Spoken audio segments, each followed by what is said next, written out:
Today on episode number 350 of the Teaching in Higher Ed podcast, Ungrading with Susan Blum. Produced by Innovate Learning, maximizing human potential. Welcome to this episode of Teaching in Higher Ed. I'm Bonnie Stahovia, and this is the space where we explore the art and science of being more effective at facilitating learning. We also share ways to improve our productivity approaches so we can have more peace in our lives and be even more present for our students.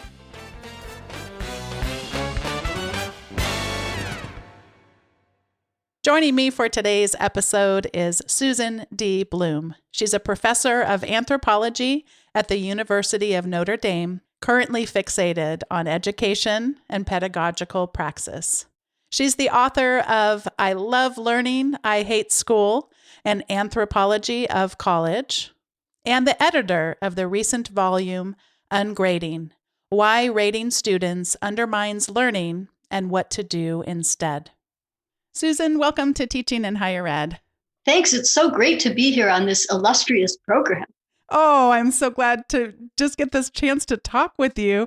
Not only have I, of course, read your book, but also followed you for quite some time on Twitter. And this is such an important series of conversations that are happening right now. And I'm excited for us to explore them, but I kind of want to start out way back when to our childhoods and hear you talk a little bit about what do you remember about grades as either a little girl or when you got to junior high, high school? What do you remember about grades and what they did or didn't do for you? I loved grades. I got good grades. I was like this perfect good girl student, and grades were affirmation that I was good and smart and following the rules, which I didn't always do completely. I was a procrastinator, and sometimes I didn't know exactly. I have these recollections of like history class, and I didn't really understand what was happening in there, but I was really good at test taking, and I loved taking tests, and school was like a perfect fit for me. So where I've ended up is kind of funny because I kind of reject all of that right now, but I've had quite a journey over my many decades of living with school as a student and a teacher and also a parent, whatever that's worth. When I think back to my own childhood, I think back to having a growth mindset, but not utilizing it. So I had this feeling that I got good. I mean, I don't even remember grades, kindergarten, third grade. I don't remember them. But when I start to remember something about grades and also academics would be around high school. And I felt like I could have continued on they call it GATE, the gifted program. And I know that that's a whole, lots of challenges with that area of our education here, at least in the United States. But I remember I felt like I could have done that, but that seemed really hard and didn't have a big payoff for me. I just didn't understand really, I think, the choices I was making. So I kind of went what I considered to be the easier route and didn't care a lot about grades. I didn't really care a lot about grades even by the time I got to college. But boy, oh boy, do I remember in my master's program, I don't know what happened to me, but I was going to get perfect A's.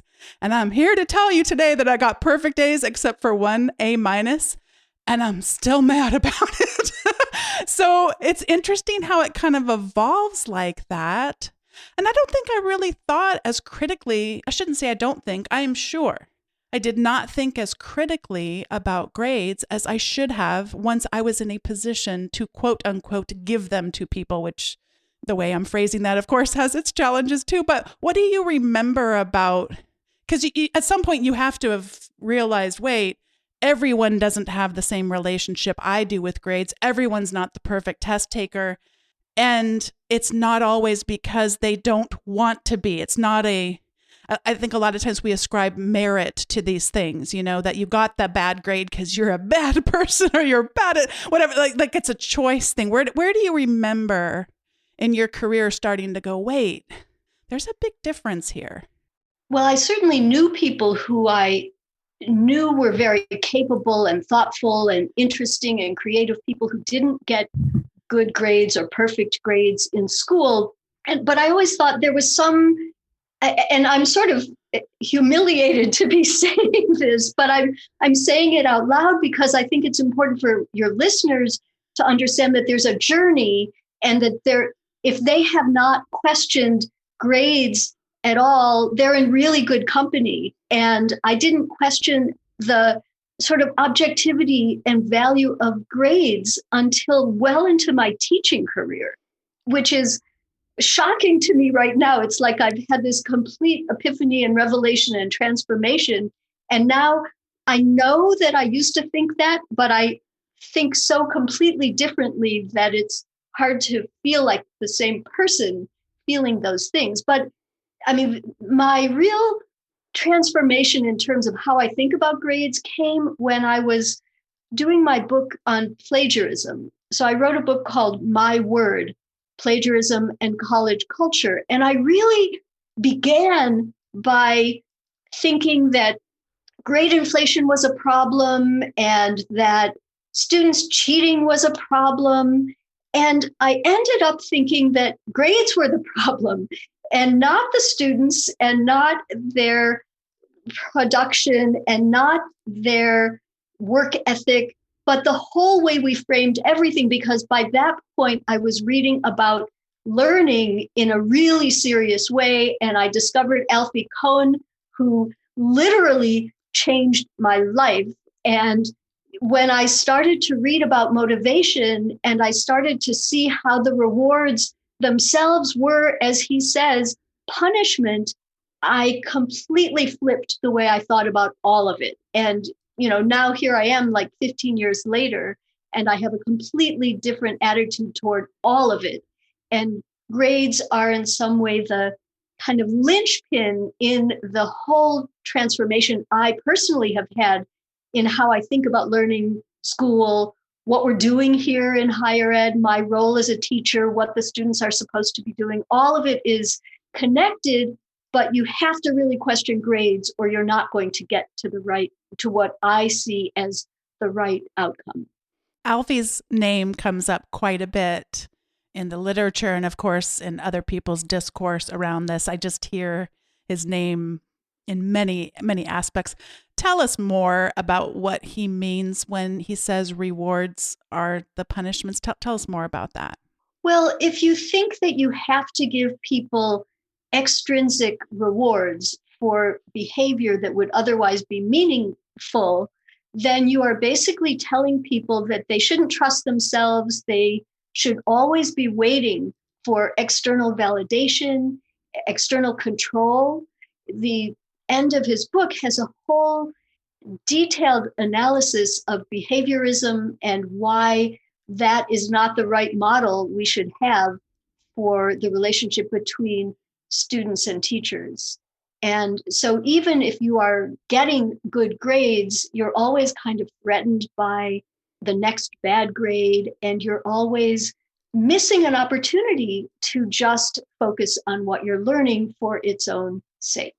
Yeah. Do you have a recollection of a time in your life, your education, where you saw yourself doing that performance or the behaviorism? No, because I was like made for school. Mm-hmm. School was made for me. I loved everything about it. I loved math and I loved science and I loved foreign languages and I loved literature and I loved everything except gym class. And I just felt great joy in learning everything. And if it was hard, that was okay. For me, it was fun. But I understand that not everybody's like me. And so I've watched students over the years, and in some ways, the more highly achieving students do this more, do things for performance, for achievement, for pleasing the teacher. If you say 3 responses, I'll give 3 responses. If you say 1 response, I'll give 1 response. And all of that is simply a matter of keeping an eye on the points and making sure you get the points. But to my mind, genuine education isn't simply this kind of points game. I started doing this. I mean, I've done it many times, but I'm just recreating it for a virtual environment. There's a company called Human Synergistics, and they've been publishing for decades a very simple case that's built around the way that institutional review boards make their decisions about medical research, what would be more permissible versus less permissible with their 3 guiding principles. And we do it in a non-medical, non-research class. It's a business ethics class, but it helps to introduce some vocabulary around ethics. But as I was introducing it, I was having to explain to them that you're going to get points for doing this. Like there's a place in the grade book for points, but just by doing it, you're going to get the points. Because there's this tension where we're just trained, we're ingrained that there's a right answer here. And what she's looking for is this right answer. And I'm going, no, actually this whole experience of you just saying, what do you think? I don't need you to be a medical researcher. In fact, it's probably better if you're not, because then you'd be able to come into it with more of a beginner's mind and thinking about ethics from more of a beginner's mind. But I really had to spend a lot of time helping, because it's a new class and we're all just getting to know each other here. Why would they trust me that there's not something about the performance that they're about to do that I'm going to trick them and be like 2 points off or whatever? So I am one who has not fully embraced ungrading, but I'm so glad to learn from people like you. You used the word journey a few moments ago. This isn't something that I think would be wise to just jump wholeheartedly and that we don't and we don't have to be perfect in terms of, that you can incorporate many aspects of it. And then it does, of course, require transparency. This is how this is structured. And then this will be rated, using the following criteria, I try to get a little bit closer to maybe specifications grading, although I don't know if that's the best representation, but we can start to hear from people like you. And then that's kind of where I'd like to head next with what were grades designed to do versus what they are actually doing. Could you talk a little bit about what many of us, myself included, just kind of learned without realizing we were learning, like this is it. This is why we do this. This is why it's so important. And then kind of that tires screeching moment where you go, but it's not doing that. And here's all the other stuff that it's doing that is really detrimental. Right. So I just want to piggyback on something you said a moment ago. Please. About students thinking you're tricking them. Yes. Because when I first began ungrading, I had the sense that students thought I was tricking them. And so I've had to learn how to really explain what I'm doing and build trust in the class, in each other, in what we're doing, in the enterprise, so that they can see that I really know what I'm doing in removing this thing that everybody thinks is actually the central part of the enterprise. So I wrote this other book called I Love Learning, I Hate School. And there was a chapter in there about grades, and it's based on hundreds and hundreds and hundreds of interviews done with undergraduates. And you ask them what the point is of college, and they say to get good grades. And people believe that grades are important, and I think people think they're important for 3 reasons. One is for sorting, so we can tell who's good and who's bad, or who's most good and who's least good, for communicating, for feedback or whatever, and for motivating. And it falls flat on all 3 points. And then it also has bad effects in addition to not producing the good effects that we hope. So we know that when you focus on extrinsic motivation, you reduce or even sometimes destroy intrinsic motivation.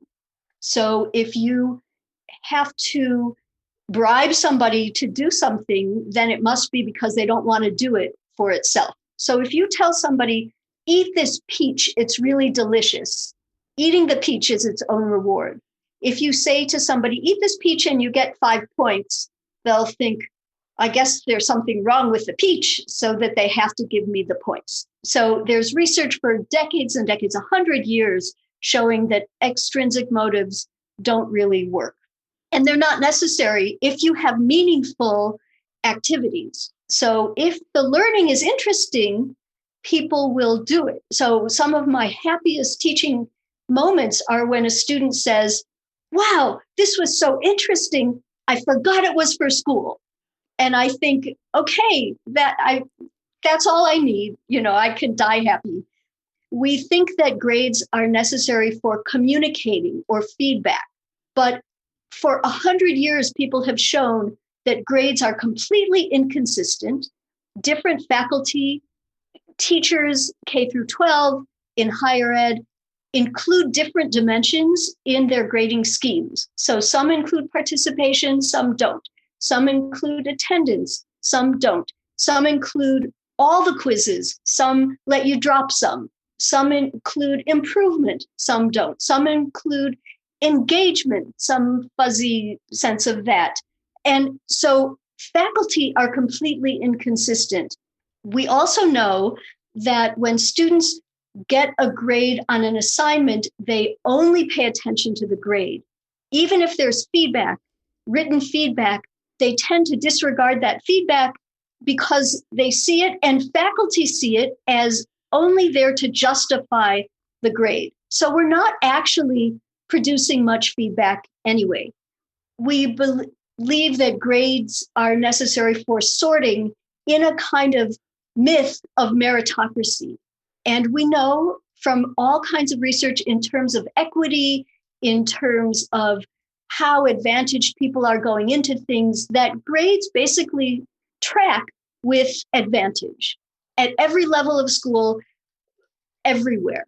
And so I don't see my own role as reproducing prior sorts. I see my role as trying to help every student get somewhere, and they may be going to different places. So those are the three things that grades are supposed to do that they don't do very well. And then we know there's so much research showing that grades lead to things like cheating and plagiarizing because the incentive structure is there. Grades lead to gaming the system. They lead to doing the minimum, to doing superficial work, to dependence on a teacher, dependence on the judge. What do you want? Is this right? They lead to a false sense of completion. Now you're done. But like as a writer, am I a perfect writer? When do I get to be the perfect writer? I don't know. And then finally, all I'll say for today is that grades also lead to a huge amount of anxiety. And in some cases, anxiety so severe that people are depressed and it leads to suicide. And that to me is the most impossible and unthinkable outcome of this whole system. I think sometimes it's hard for people to take this in because, sometimes there's just so much cognitive dissonance. So it can feel like, wow, all of this is true, but this has been true forever. Or maybe I don't buy into everything, but some of this is true. So, to start to wrestle with some of this stuff. I know you've collaborated with, shared with so many people around this. Do you have a guide for us as we start to go, wow, some of what she's saying might be true. Oh, I'm recognizing some of that in myself and also in students that I have had in classes. To what extent do we need more information? Reading a book on it would be great, which is part of why you're here today. And to what extent could we start small? And again, I don't want to give you a binary choice, but I just love your thoughts on, as you've seen people begin to be confronted with the same things that you and I have been confronted with in our teaching and so many others. Start small, experiment, or go out and get more information, or give me a third choice I'm not thinking of, or blend the two. I think starting small is probably necessary. You can't just do everything you've always done and get rid of grades through and through.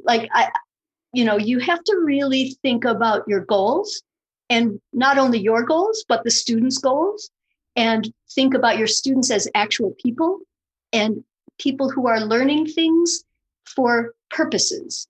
And so if they're not learning for a grade, why else are they learning? What are they getting out of this particular thing? And the more fascinating you can make it, the more you can appeal to students' innate curiosity, which we all have.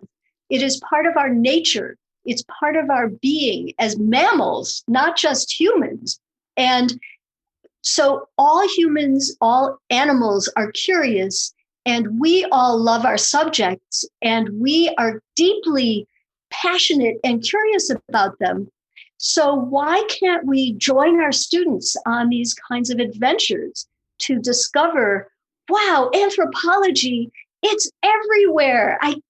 And if you show students that their life can be more fascinating by learning what you're doing together, you don't have to grade everything.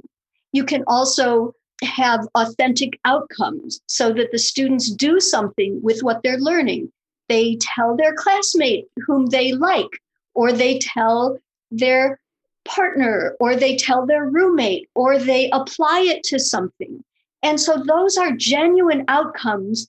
And when you do that, they can be small things. Go interview your grandmother and ask her this. You don't have to grade that because your student will be so inspired, and the grandmother's feedback will be reward. And then grades aren't necessary. So it does mean rethinking assignments. It does mean, you're not going to necessarily get people to read something really boring. So maybe don't assign something really boring unless you help students find a reason for their own purposes for that to be useful. So it does mean rethinking a lot of things, but you can rethink small things and then get your confidence and then see that it actually has good outcomes. Talk to your students, ask them what they think, ask them what they feel. And once you actually have an honest conversation with your students, I don't think it's hard to get rid of grades all the way. I'd like to share one other example from my class and then get your response to it, because I have been so inspired by your work, and it's so rewarding to just know I'm not done, but to have already feel really good about the progress. You were mentioning about thinking about your goals. What's the purpose for why someone would learn this? And I decided in this business ethics class, one thing I wanted to change pretty dramatically, at least it felt dramatic to me.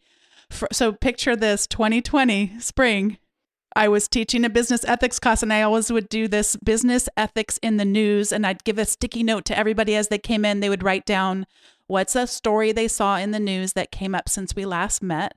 We'd put them all on the back wall, and then we'd kind of sort them. And as you already know where this story is going, because there would be the first week, one story, one business news story about some economic effects of something, potential coronavirus, whatever. And then the next week, and before you know it, every sticky note was about the coronavirus. And of course, we didn't meet together after that, but I started to see some real misinformation that they were coming into contact with. And I had spent so much time thinking, I'm not good enough, I'm not smart enough, I don't know enough about this, if I can't do it. And then I was like, get over yourself. You cannot have students bring news stories in if you're not going to at least attempt them to equip them with this stuff. So you might be familiar with Mike Caulfield's work. He is an expert in misinformation, has a framework called the SIFT model. And the whole thing about it is any of us can do this stuff.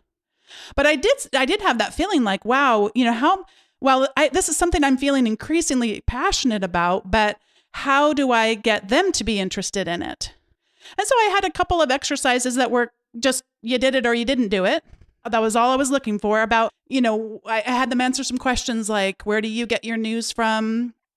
How do you feel about that? What would you change, if anything, about the way that you get your news and all of that? And all of them, except one of them, had something they'd like to change. And I thought, well, here we go. Because I couldn't have, and they all felt very different. I haven't done even like a simple analysis of them yet, but it's all still fresh. But everyone coming in with some innate desire to change something about their current methodology. And I suspect that as we go, they might even feel even more of an increase. I hope. I mean, definitely feel it, of an increasing desire to learn more about this. If I pictured this potentially being something they carry with them for many, many years to come until it all changes again. But anyway, I wanted to share that with you in terms of the kind of reflection that you're talking about that curiosity. I'm sure you've ran across times where people really struggle with, I don't know how to get people curious about this. Or that perhaps they're not self-aware enough to know that in their discipline because they're just so steeped in it that it's hard for them to think with that beginner's mind. Do you have any guidance for us in terms of thinking about the goals to kind of get outside of ourself and back into our students potentially? Well, I now begin most all my courses asking students to generate their own goals and to see how this class might fit into their lives. And not, it might even be a required course, but in addition to checking the box for the major or something, what else can you do from this? And I have a lot of student voices, and I ask students to do a lot of connecting between what we're doing in class and what they are living. And even if students take 5 courses a year, that's 40 courses over 4 years of college. They can't learn everything. We can't teach them everything in one semester, in 20 semesters, in 30 semesters. So what we have to figure out is what are the dispositions that will help them learn going forward once school is over. And I don't just mean for their first job. I mean, because their first job will not be their last job in almost every case. So what kinds of experiences are students going to have in our classes, whether it's critical information literacy or whether it's ethnographic observation or whether it's asking questions about ethics or whatever it is, having that experience of the power of this insight is something that I think we can help foster if we have interesting enough activities. And it might mean rethinking textbooks and tests and quizzes and things like that. You can get to the same outcomes in a lot of different ways. So I think trying to imagine what the students are actually engaged in, what does this feel like for the student to be doing? What are they reading? What are they hearing? What are they writing? What are they studying? What are they learning? What are they talking to other people about? And really trying to figure out ways that this could be meaningful in a multiplicity of ways. So, universal design for learning is something that has so many facets, and that can include people having different goals. Some of your students might end up going into business and others might end up being teachers. And so how can all of these different future paths be enriched by whatever they're doing in your class? Oh, it's so true. And I got such a kick out of some of the less traditional disciplines than might sign up for ungrading showing up in your book, including I really enjoyed I need to go reread it again, the chapter with someone who teaches computer programming. And I suspect you probably just got so tickled reading his chapter when you first turned it in, because I'm thinking about your work and plagiarism and cheating and all of that. And programming, there's a lot of challenges that would show up, that just how easy it would be to copy paste, all of those things. And you could think about fighting that with fire, I guess, or you could think about that's kind of what we create with our system of grading. And if it doesn't go away, then you're not going to be able to tap into that. And then the other one, of course, I got, which I've had a chance to interview a couple times for this podcast, but who teaches in STEM fields, biology, I believe. Forgive me if I'm getting it wrong. But so just before we close this portion of the show, would you give any advice to people who are feeling a little resistance, like this is all well and fine, but it doesn't work with my discipline because it is so test oriented, it is so traditionally minded when it comes to measures? Right. So you're talking about Rissa yes. Sorensen Unruh, who teaches organic chemistry. Oh, yes. Thank you. And Chris Riesbeck. So they teach at very different institutions in very different disciplines. But many people have done versions of ungrading in all different disciplines. And I mean, I don't have time to talk about all the research on physics education and chemistry education and math education, but a lot of people have really tried to capitalize on active learning techniques, on involvement, on curiosity. Derek Bruff talks about time for telling. You don't lecture until the students are stupefied and then ask them to do something meaningful. You give them some kind of puzzle or something that makes them curious, and then they have to work it through, at which point they might end up having to take a test. But the way they get there is a very different model. Yeah. And even when you're talking about taking a test, because that is some of the challenges that some colleagues of mine will share.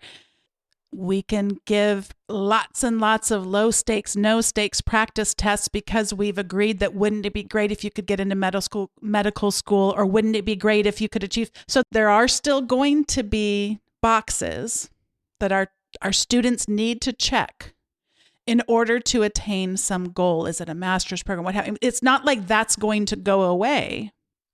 But sadly, that's true. Well, and maybe I shouldn't even say that, because I am pretty amazed at how quickly so much has changed around standardized testing. And I'm embarrassed to admit I have no idea if this is happening in other places, but I almost, as soon as the words are out of my mouth, of course it has to be. We tend to sometimes be behind on these things, but that happened pretty quick. I mean, it took a pandemic to really dislodge it, but so maybe I shouldn't be so confident at that. But at any rate, if that's what your job is, to prepare someone to take some type of a standardized test, that doesn't mean you have to create the same conditions of that to help foster the learning. And can we lessen that anxiety now?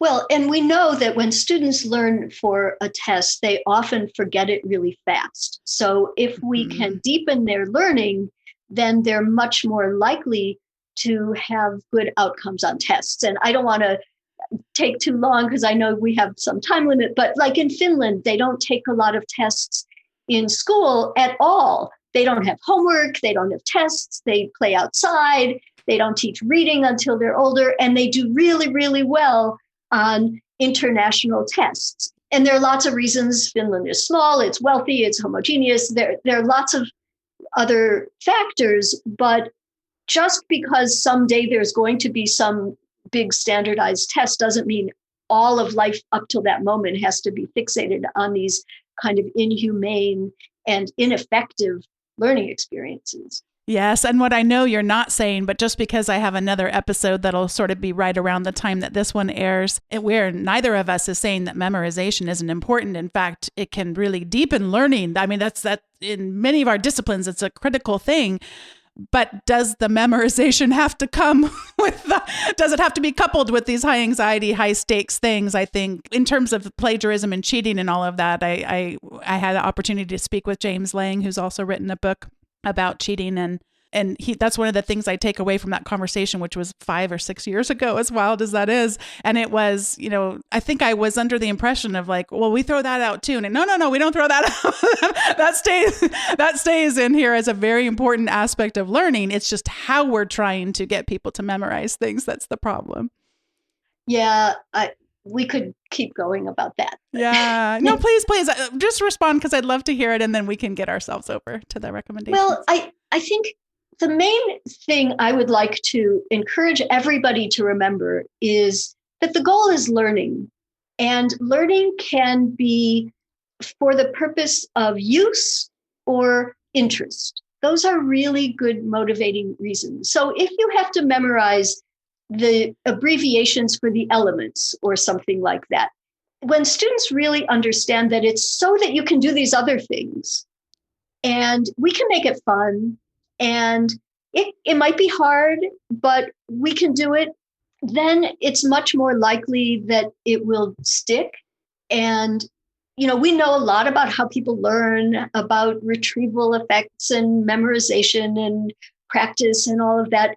But also it's true that you can learn a random string of facts more easily when they're embedded in meaningful context. So rather than just have a stack of flashcards, which you might also need to do. I mean, I studied Chinese, and so Chinese characters I had to learn with flashcards, but reading, writing, using, speaking, flipping them up and remembering, all of that is necessary, but also seeing them in context, not just having, one very simple quiz after another is I think important to remember. I'm so glad that I asked you to expound on that, and also that you were willing to, because you just gave me the perfect segue into what I didn't realize I'd be recommending today. I want to extend actually something that you just said. And I've shared on prior episodes that Alzheimer's runs in my family. And so I have a close relative who, we both worry together about that. Is that going to happen? And so anyway, we were talking on the phone the other day, and she was mentioning that, she read, there was a book someone came out with recently about kind of keeping your brain healthy. And so she's learned a number of languages in her life. So she was picking up another one, and I can't even remember what the new one was that she was picking up. But I had this realization, and as I was speaking with her, because I have always wished that I had learned another language. Specifically, Spanish is one that I really regret. I took a class in high school and just never got very far with. And I kept always thinking like, well, I could never learn it fluently unless I immersed myself. And so it's not worth doing. And in that moment, I thought, you know what? What would be wrong with learning a little bit more Spanish than you can remember from college? And what would be wrong with you using the same app that she's been using, and you could talk about it, and you could ask how she's doing with hers. And I don't know why I decided with language that it's an all or nothing thing, and I haven't quite figured out. And I'd be interested if you have any thoughts on this, but there has to be benefits that would come without me learning all of Spanish to be able to speak and write fluently. Okay, well, one of my other hats is as a linguistic anthropologist. And so, yes, there isn't an all or nothing mastery, but I know why you think that. It's because of school. It's because you either get an A in Spanish and are perfect, or you might as well give up. And real life isn't like that. And many people can communicate really well with what might not be seen as perfect standard Spanish. And what is the harm in trying? What is the harm in demonstrating goodwill to Spanish speakers by trying to meet them partway? And, I'm not even talking about the cognitive benefits of learning something new, but you should try to learn Spanish imperfectly. Learning imperfectly is a very good human goal for a lot of what we do in our lives. That's what I'm going to put for my recommendation. Try to learn something new imperfectly. And the other thing I'd like to share, I know that there are a lot of apps, and that any app or service, they're all going to have their limitations and that. So I have not done an extensive review. I did decide to use the same one that she's using. So I'm having a ball with it, though. It's called Duolingo. And again, for example, it asks me to speak a phrase as, and I'm sure it's not perfectly capturing if I'm saying it right, but it's better than nothing. I've been enjoying it. So I'll share that too if anyone wants to just kind of dip your toe. It's been free so far. They do regularly try to get me to subscribe, but I just click no thanks, and I've just been having fun for it takes 5 minutes a day, and I've been doing that most days, and it's been great. So I'm going to pass it over to you now for your recommendations. And Susan, thank you so much for that encouragement. I just love the way you framed that. Oh, well, great. Well, I've been using Duolingo for Spanish also, but I love languages. I've learned a number of them over my years, and I have reservations about Duolingo, but I'm using it anyway. And I have actually paid for the premium version because I'm susceptible to that kind of pressure. Okay, so I my may be first too. recommendation. We'll see what happens to me in a few weeks. I've been doing it for years. My first recommendation is Jill Biden's coat. Dr. Jill Biden at the presidential inauguration was wearing a spectacularly beautiful coat. And in it, there was embroidery. And the embroidery was of a quotation from Benjamin Franklin, in which he said, "Tell me and I forget. Teach me and I remember. Involve me and I learn." And I think that's right. And I think it's amazing that Jill Biden is so committed to her role as an educator that she had that embroidered into this historic coat. So I have another recommendation. I don't know how many I get. I'm riveted. Okay, I'm going to limit it to 4. Love it. One is a book called Insomnia, which is by Marina Benjamin. And it's got a really beautiful purple cover. And I read it when I had insomnia. And so it's just a beautiful book. It's beautifully written. It's got some research and some personal experience. The third thing I want to recommend is a book called What'd You Get? The Grading Game in American Education. It's by Kirschenbaum, Napier, and Simon. And the 50th anniversary edition is being published next month with the effort of Barry Fishman, who is at the University of Michigan. And he says the astonishing thing is that basically everything they wrote 50 years ago is still true. And we need to read this. And then the fourth recommendation, and I will stop with this one, is Peter Elbow's book, Writing Without Teachers, which was recommended to me by my dear colleague, Kate Bantalides. And I am so inspired by Peter Elbow's book and a lot of the other people writing about writing.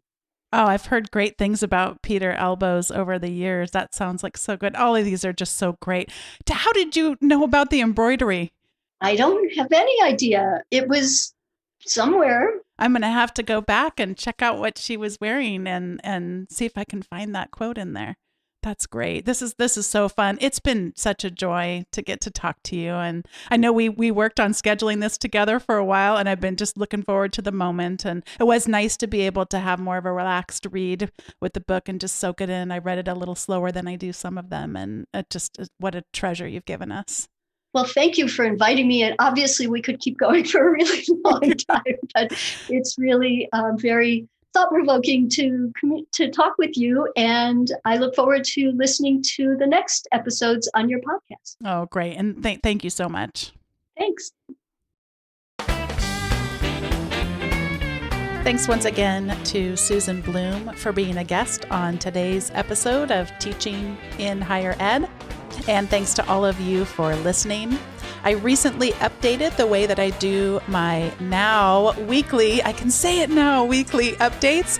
So if you haven't subscribed yet, head on over to teachinginhighered.com/subscribe. You'll always get an overview of the most recent episode, and you'll also receive a look at some resources and other relevant episodes. And so lots of people are giving me good feedback that the new format works. So head on over to teachinginhighered.com/subscribe. And thanks once again for listening. I'll see you next time on Teaching in Higher Ed.